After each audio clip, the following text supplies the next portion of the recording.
It's not even United States soil. War seems to be a strategic dead end for you. Why are you apparently unable to end the Iran war? So I think we're doing just the opposite. The Iran war has been a tremendous military success.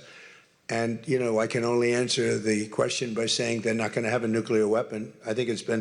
I was there for one reason, that Iran cannot have a nuclear weapon. I call it, we denuclearize Iran, and that's happened. They will never have a nuclear weapon.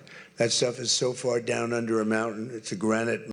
How about when Israel tricked France to come in and build them nuclear facilities under the guise of them only using it for nuclear power, but then ended up using it for nuclear weaponry? How about the fact that Iran has been 2 weeks away from developing a nuclear weapon for the past 30 years? And now that people aren't listening to them about that fear-mongering anymore, it's a what was it? It's chemical weapons. Chemical weapons now.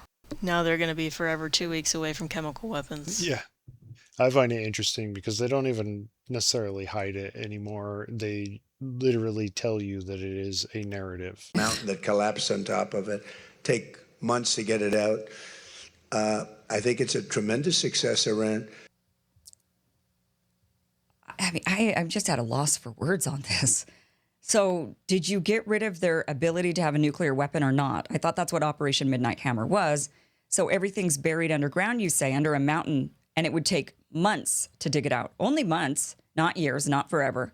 So we're going to be perpetually at this war. What are we doing now if you already got rid of their ability to have a nuke? What are we doing right now? Why are we there? Why is the U.S. having to deal with this? Because the Israelis are forcing us into it. Here's Trump saying that he's the number one target, that they're trying to kill him. I don't know if I believe this. Everything's gone. Their leaders are gone. They had leaders, they're gone. And they had another set of leaders, they're gone. Now they have another set of leaders, they may be gone. Who knows? And you know what? I may be gone too, because I'm their number one target. It's out all over the place. I'm their number one because they're scum. That's the way they act. And that's the way they've done it for 47 years. But I'm doing what's right for the country. I'm doing really what's right for the world. They have to be stopped.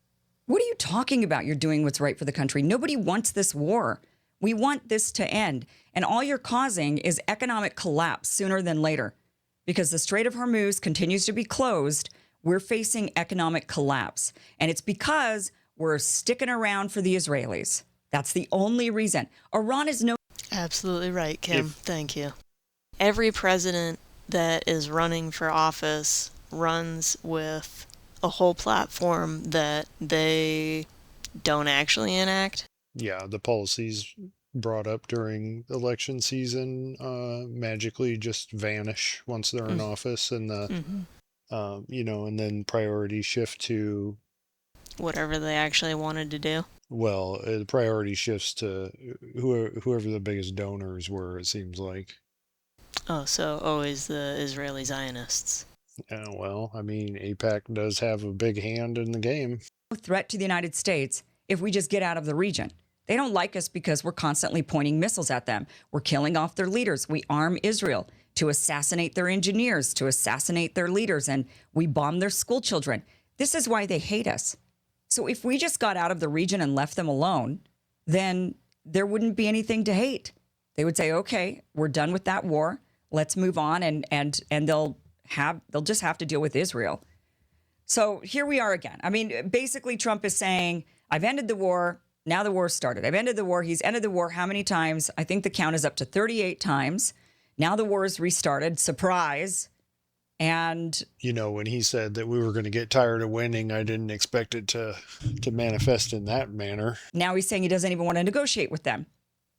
So I don't know where this leads us except for a never-ending war and a collapsing economy with the Strait of Hormuz closed. And that is very much Donald Trump's fault for falling for this bullshit from the Israelis. Now let's move on to Ukraine. Donald Trump said he was going to end that war first week of his term, that he was going to solve it and end it. Now he has not been able to do that. And not only that, but he's arming Ukraine. He met with Zelensky at NATO, and he says he's going to go ahead and give them weapons. I thought this was going to end. Apparently not. A little birdie told me this. about the fact that we'll give them the right to make patriots. We'll show them how to do it. It's very complex, actually, but it's you'll figure out the complexity quickly. And we're talking about that, and the company that makes them, which is building now 4 plants, all of our companies will be able to do this in 2 to 3 months. If you order a Patriot, now you have to wait a long time for them. Same thing with Tomahawks. We have a lot of certain equipment, but with they call it the elite equipment, and you don't need elite equipment necessarily for a war. But so one of the things we're going to be talking about is we're going to give a license to you to make Patriots. That's pretty cool, right? This way you can't complain that we're not giving them enough. I say make them yourself. We haven't informed the company of that yet, but that'll work out all right. I'm sure they'll be thrilled. But they'll be able to do it. You'll be able to figure that out. Most countries couldn't do that. No. If I said that to most countries, they wouldn't know what I'm talking about. But this is a very ingenious group. So we're not going to end the war between Ukraine and Russia. I think that was pretty obvious from the beginning. Putin's not answering to Donald Trump. He doesn't do what Donald Trump wants. He's not at his behest or anything. So it was going to be difficult to end that war without the United States completely withdrawing from Russia's borders, stopping the expansion of NATO, getting NATO to back down and not trying to grab Ukraine. And since that's clearly not happening, Russia's not intending on ending the war anytime soon. This is why Iran is also a never-ending war. It's the same dynamic. Russia's saying, we don't want you guys on our border aiming missiles at us. Iran is saying, we don't want you on our border aiming missiles at us. So maybe we should stop going onto people's borders and aiming missiles at them. Profound. Novel. I mean, it's just a thought. That would be the way to end the war. However, Trump says he does want Zelensky and Putin to meet and brought up maybe even meeting in Moscow. Zelensky said no, definitely not going to do that, obviously. One of the things you talk about questions for Putin, but one of the things that I talked to him about was where would you want to meet? And he said, ideally in Moscow. I said, you're not going to meet in Moscow. It just doesn't work. You can't do that. But he'll meet, and Zelensky's going to meet, and something's going to happen that's going to be positive. And I hope it's going to happen soon, because they have to, number one, lives, but number two, building your country, because He cares about lives? It's got a tremendous future, in my opinion. Yeah. Where would it be held, and when would that happen? I don't know. President Putin said, I would love to meet in Moscow. And I said, I don't think, I have to put myself in his position.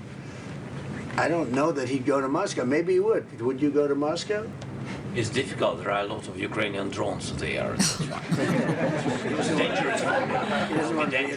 Yeah, I don't think they have enough cocaine in Moscow for Zelensky. Europe. No, it's hard. It's hard to go to Moscow.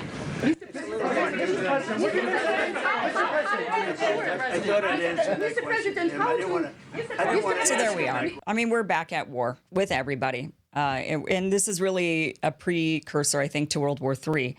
If Russia is not able to end the war with Ukraine, if Iran and the United States and Israel can't come to an agreement, you've got China giving weapons and intel and satellites and who knows what other weaponry over to the Iranians and possibly also to the Russians.